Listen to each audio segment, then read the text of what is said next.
NDA में seat sharing का formula सामने आ गया है। जी हां, सूत्रों के हवाले से एक बड़ी जानकारी निकलकर सामने आई है कि एनडीए में सीट शेयरिंग का फॉर्मूला क्या होगा।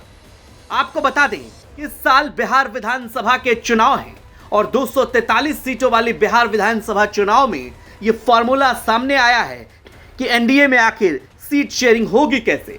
सूत्रों के हवाले से जो जानकारी निकलकर सामने आ रही है, इसमें हम आपको यह बताने जा रहे हैं कि कौन सी पार्टियां कितने सीटों पर चुनाव लड़ेगी।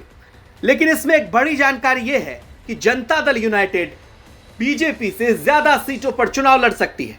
जी हां, जो सूत्र बताते हैं उसमें यह कहा जा रहा है कि जेडीयू 243 विधानसभा सीटों में से 102 या 103 पर चुनाव लड़ सकती है, जबकि भारतीय जनता पार्टी जनता दल यूनाइटेड से कम 101 या 102 सीटों पर चुनाव लड़ सकती है।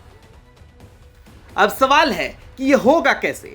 तो नीतीश कुमार की पार्टी की तरफ से बार बार यह कहा जाता रहा है कि वो 2005 और 2010 के फॉर्मूले की तरफ बढ़ेंगे, यानी अगर 2010 का फॉर्मूला लागू होता है तो जाहिर सी बात है जनता दल यूनाइटेड ज्यादा सीटों पर चुनाव लड़ेगी, क्योंकि नीतीश कुमार अभी पार्टी के सर्वे सर्वा है।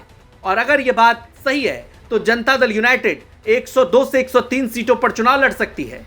लेकिन अगर आप लोकसभा चुनाव का फॉर्मूला देखें तो लोकसभा में एक सीट कम जनता दल यूनाइटेड ने 16 सीटों पर चुनाव लड़ा था, जबकि भारतीय जनता पार्टी ने 17 सीटों पर, वहीं लोक जनशक्ति पार्टी ने 5 सीटों पर चुनाव लड़ा। हम और राष्ट्रीय लोक मोर्चा ने एक एक सीट पर चुनाव लड़ा था। अब चूंकि नीतीश कुमार को राजनीति का माहिर खिलाड़ी कहा जाता है, ऐसे में जो सूत्र बता रहे हैं नीतीश कुमार ने इस बात पर बीजेपी के केंद्रीय नेतृत्व को राजी कर लिया है कि वो 102 से 103 सीटों पर चुनाव लड़ेंगे। हालांकि इस पर फाइनल डिसीजन आना बाकी है, लेकिन जो सूत्र बताते हैं इससे यही स्पष्ट होता है कि बिहार में बड़े भाई की भूमिका में नीतीश कुमार ही रहेंगे। एनडीए की बैठकों में सभी नेताओं ने इस बात पर जोर दिया है कि जमीनी हकीकत को ध्यान में रखा जाएगा और जातिगत समीकरण साधते हुए ही टिकट वितरित किए जाएंगे।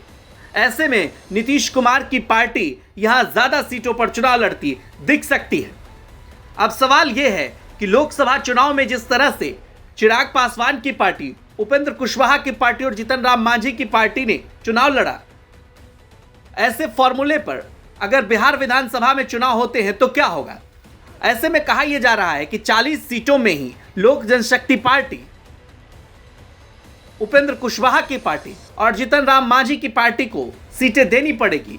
बाकी की बची सीटें बीजेपी और जेडीयू के खाते में जाएगी। अब देखना दिलचस्प होगा कि नीतीश कुमार क्या इसी फॉर्मूले पर चुनाव लड़ते हैं, और अगर नीतीश कुमार ज्यादा सीटों पर चुनाव लड़ते हैं तो जनता दल यूनाइटेड की स्थिति बिहार में क्या होती है। दिल्ली से हिमांशु मिश्रा की रिपोर्ट आप देख रहे थे। तमाम खबरों के लिए आप देखते रहिए बिहार तक।